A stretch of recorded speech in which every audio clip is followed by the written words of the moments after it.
Hi guys, kumusta kayo? Kumustang lahat? Sana okay kayong lahat. Sana nasa mabuting kalagayan ang lahat. Ang daming nangyayari na sa ating mundo.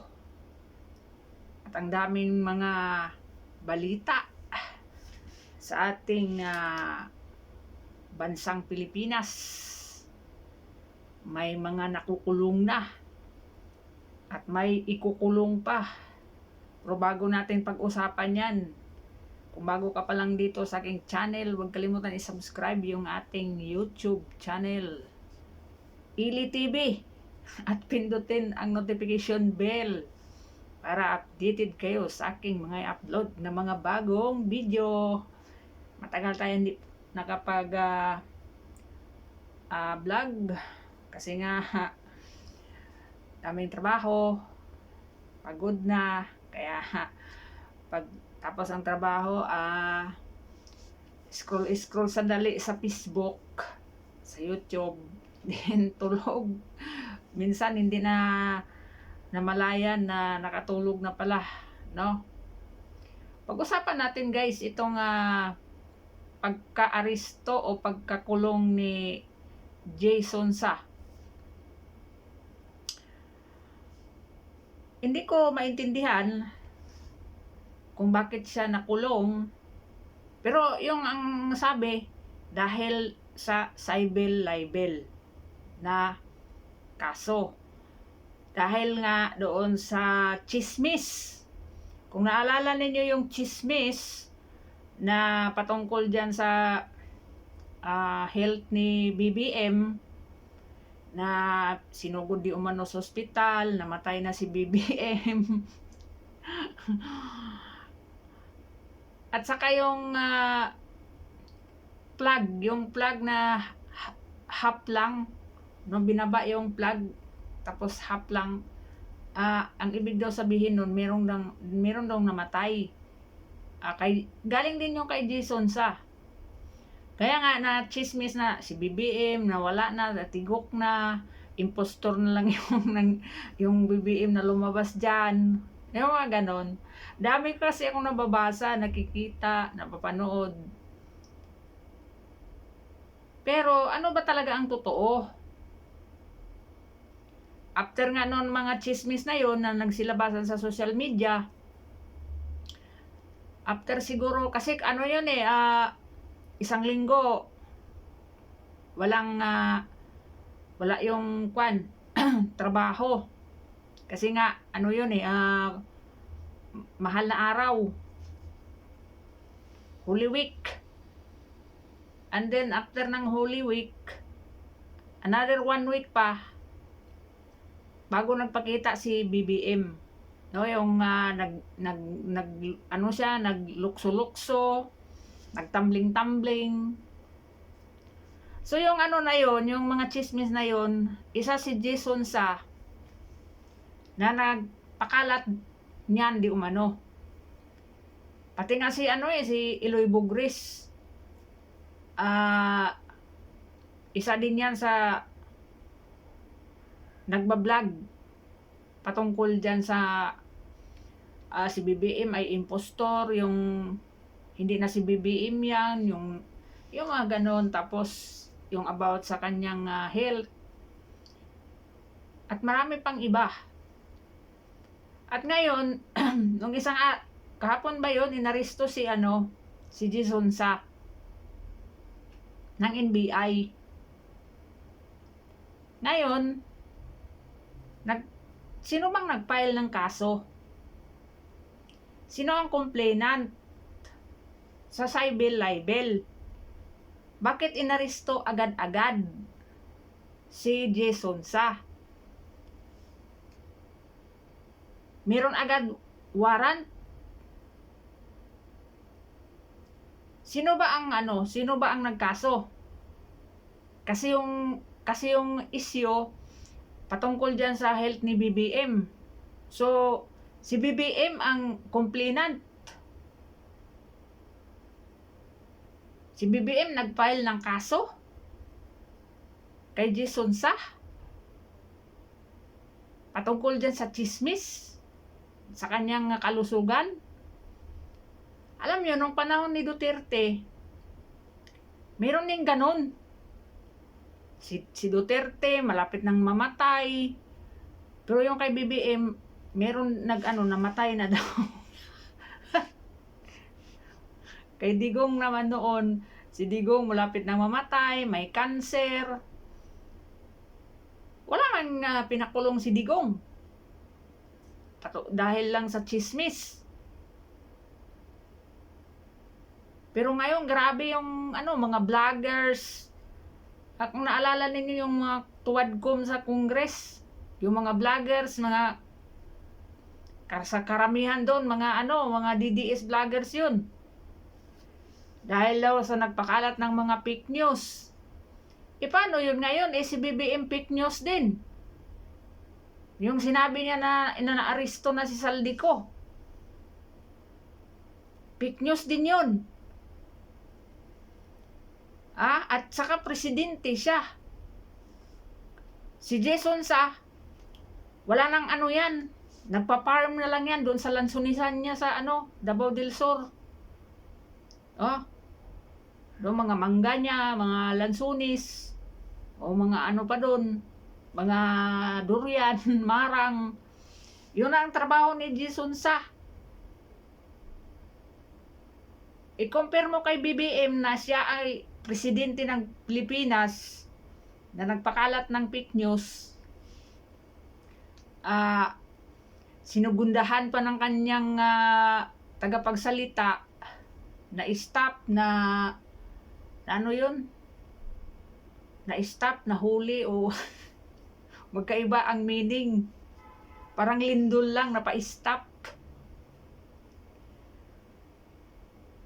Grabe ang ngayon. Ang kasuhan.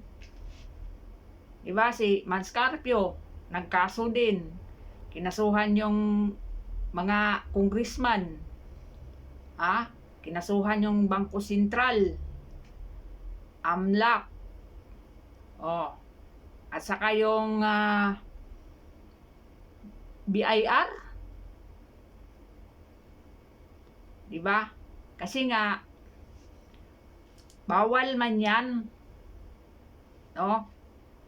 Kahit tayo na wala tayong pera sa bangko, hindi na safe ang pera sa bangko ngayon. Kasi basta-basta na lang ilabas yung mga pera mo, kung magkano yung pera mo sa bangko. Kaya marami nang ngayon na yung mga pera nila sa bangko, kukunin na lang nila, ilagay na lang nila sa ilalim ng unan. Dahil hindi na safe ang bangko natin sa Pilipinas. So, may kaso din. Pag-usapan din natin itong impeachment ni Vice President Sara Duterte. Kasi ipasa na nila sa plenary yun kasi nga meron meron daw probable cause.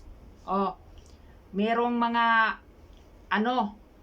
meron talagang nakita sila na mali o sa paggasto o yung mga complaint. Pero hindi naman kasama sa complaint yung about dyan sa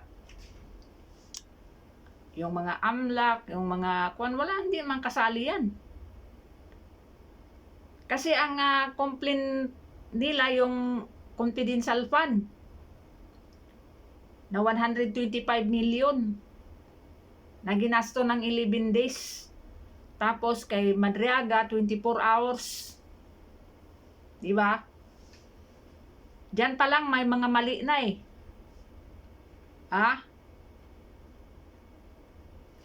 Gusto lang talaga nila matanggal si Vice President Sara Duterte. Dahil ito talaga yung pag magiging presidente ito, hahabulin talaga niya yan, yung mga nagnakaw, yung sa mga flood control na yan, nadadamay pa pati yung Malacanang dyan. Damay man talaga yung Malacanang dyan kasi nga ang nagpipirma dyan sa lahat ng budget ay yung Pangulo. Ang Vice President, meron din siyang pinipirmahan yung kanyang budget na ibibigay din niya doon sa kwan. Kasi nga, yung kung mga congressman, yung budget ba, yung budget, yun man yung nag-alis si Vice President Sara sa DepEd. Kasi nga, yung kanyang budget, gusto kaltasan, gusto makipaghati yung mga congressman doon. Gusto nila yung mga projects, yung pagpagawa ng mga schools, building, sila ang hahawak ng pera. Gusto nilang kukunin yun.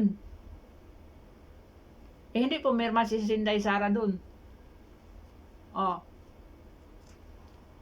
Diba? Ilang eskwelahan na bang nagawa nila ngayon? Alam ninyo, patapos na si BBM.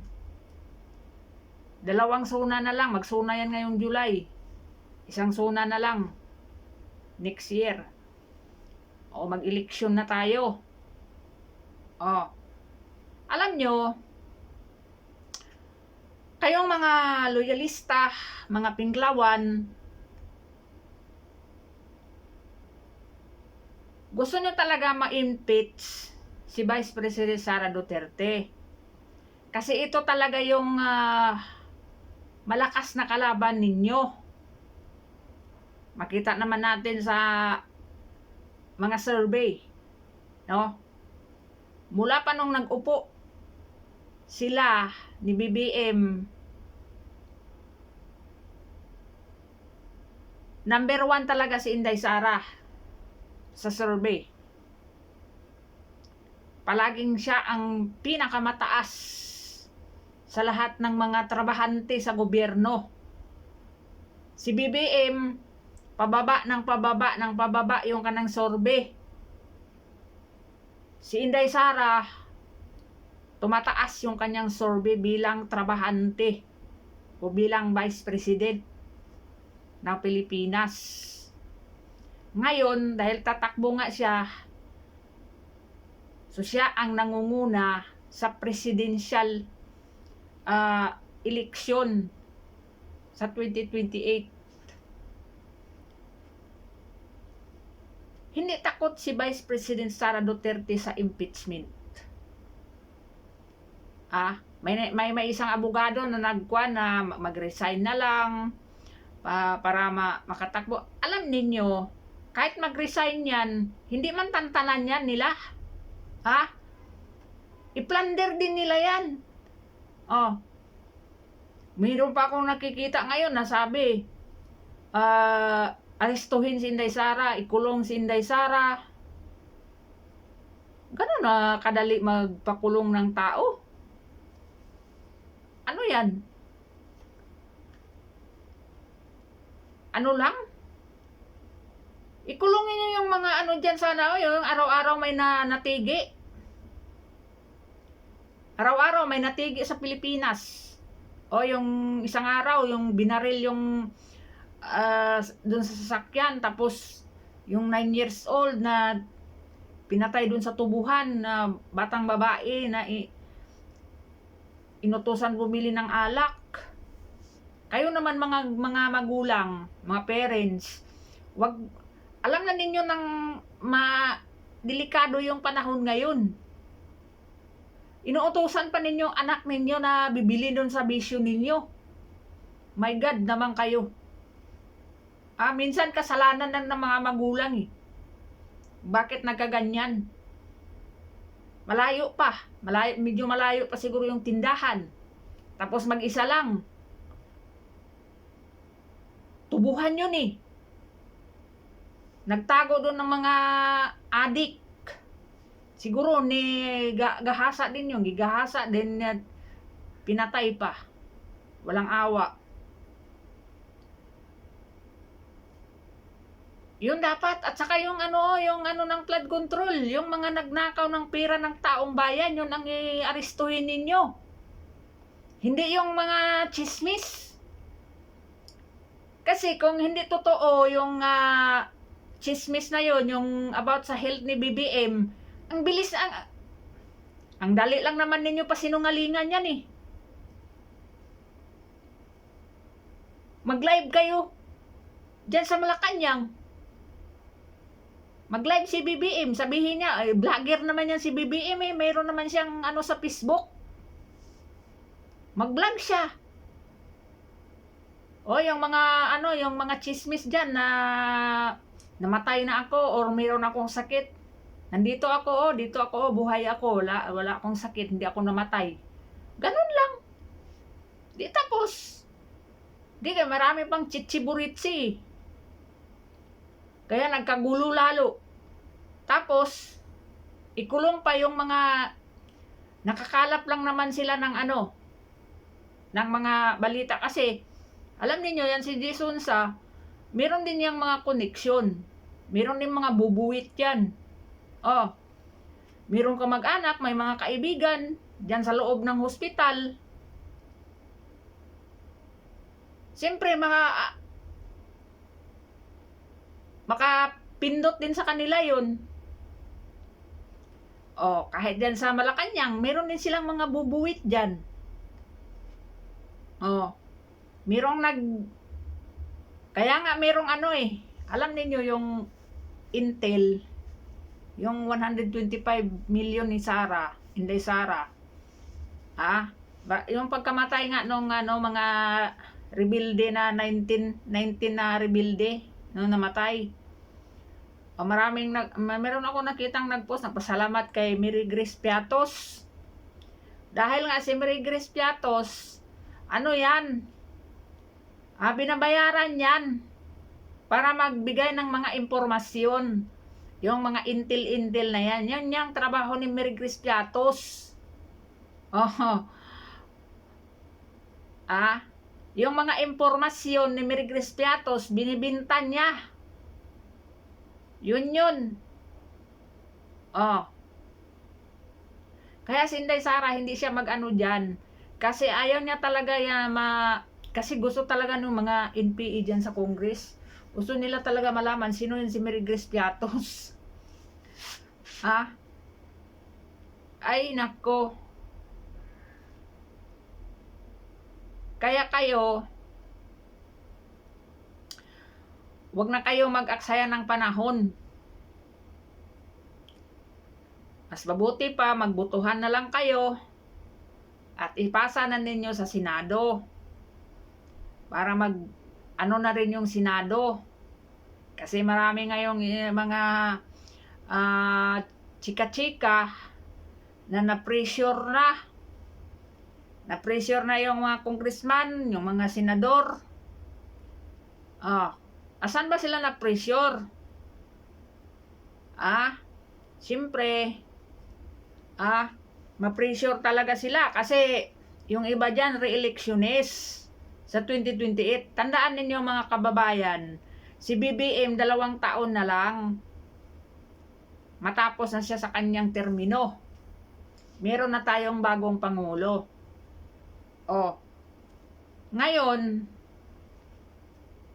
yung style kasi ng impeachment nila, simsim kay Justice Renato Corona. Yung mga salin, yung AMLAC, yung mga BIR na yan, yung mga ganon. Style nun ng kay Corona eh. Ang pinagkaiba kasi ni Inday Sara at saka ni Corona, si Corona ay hindi politiko. Hindi siya vice president. Siya ay isang justice, no? At lang naman nun siya, yung pinaglaban niya yung mga trabahante sa Hacienda Luisita, no? Nagalit yung may-ari sa kanya, ayun. Gi-impeach, no? Yun naman ang pinagkaiba nila. Si Vice President Inday ay politiko na malakas na politiko. Malakas ang hatak niya sa tao. Oh. Ngayon, isa pa, yung Iglesia ni Cristo. Oh, kung tingnan ninyo yung video ni Cathy Binag, na sinabi niya na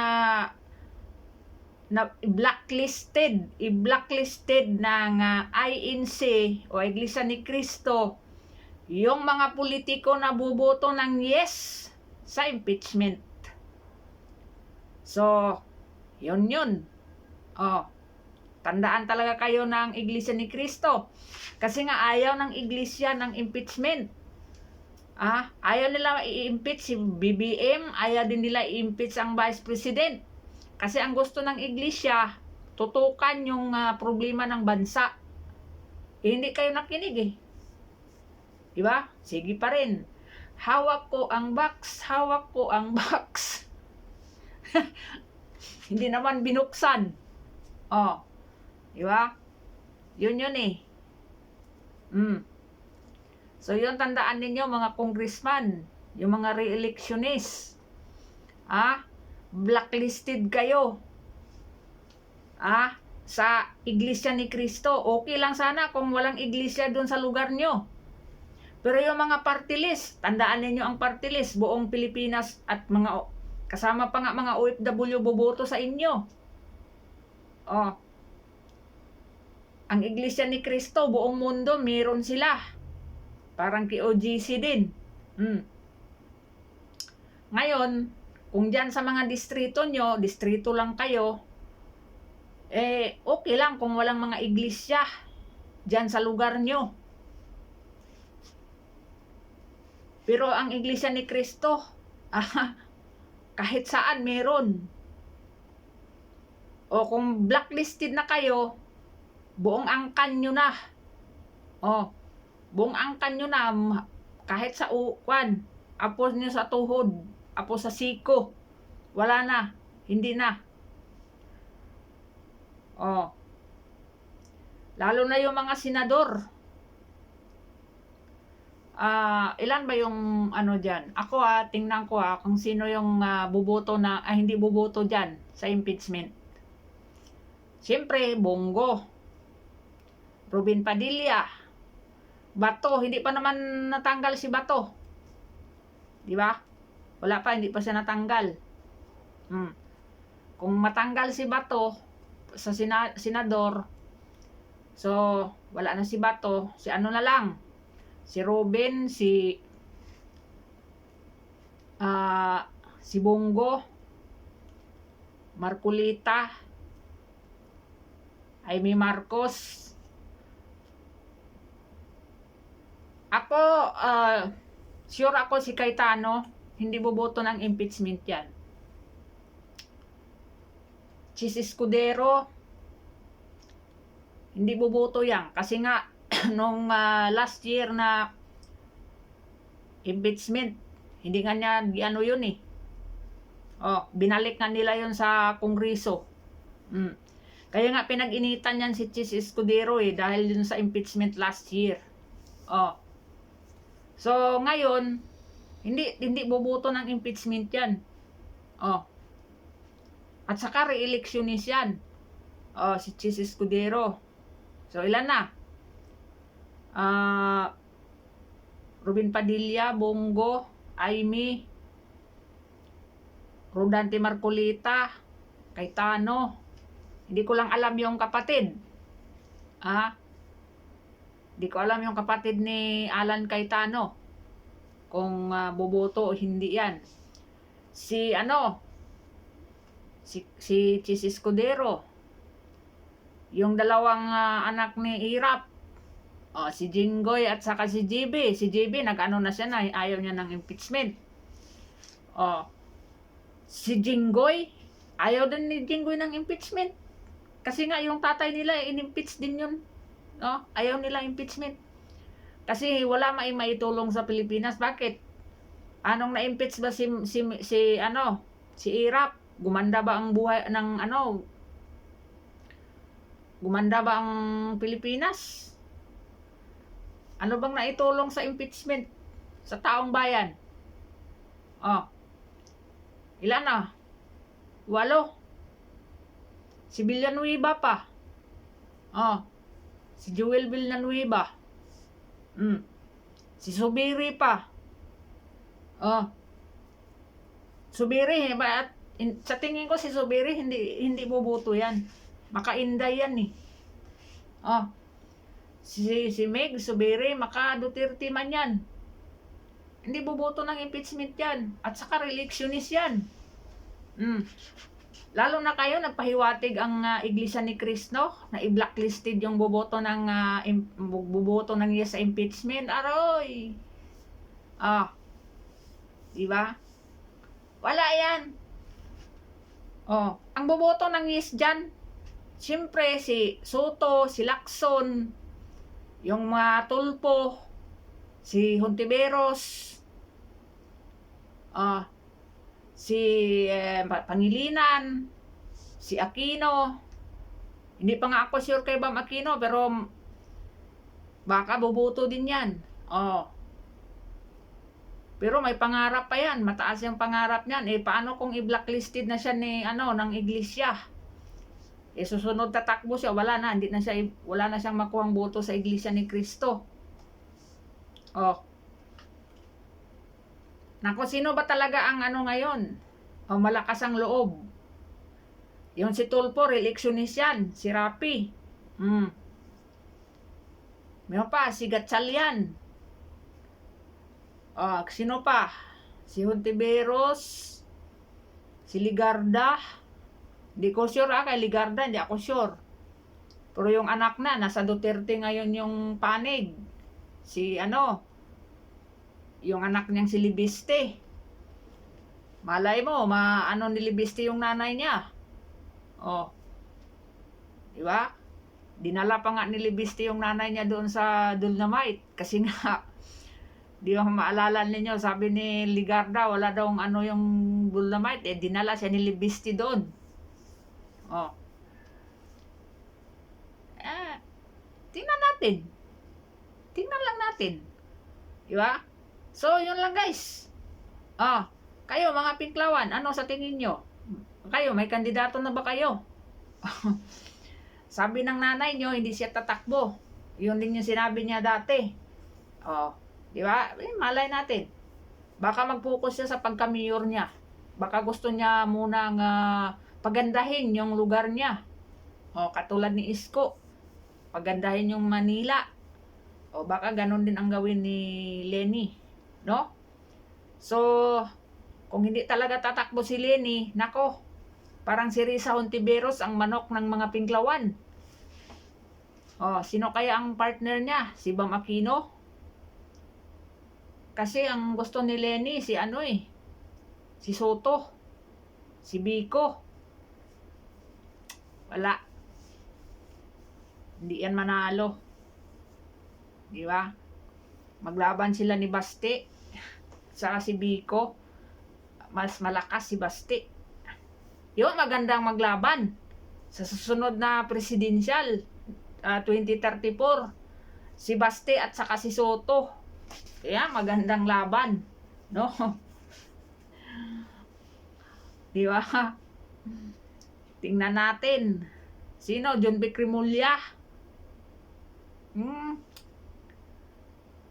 Hindi nga maayos-ayos yung niya doon sa war on top list.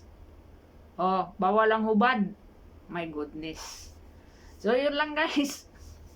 Abangan natin kung ano yung ni Jason sa. Makalabas ba siya o ano. At anuhin natin kung sino pa yung mga ikukulong nila. Abangan natin sino pang mga ikukulong. Ng administrasyon ni BBM. Kasi mga balat sibuyas tong mga to. No, mga balat sibuyas. Pag may mag-criticize sa kanila, isay-bil-libel. Tapos, gamitin nila yung NBI. Basta-basta ka na lang aristuhin. Hindi mo alam kung sino nagkaso sa'yo. Meron ding vlogger na kinasuhan yung si si Ngongo, si Sir Jack. Oh, yung kasama ng Banatiros, nako. Kinasuhan din, ganun din ang wala daw basta na lang giano sa doon. Ayan. Sige. Tiis lang, malapit na matapos. 25 months na lang. Parang 2 taon na kontrata. 2 taon kontrata ng OFW. So, hanggang dito na lang. Maraming salamat sa inyo. God bless.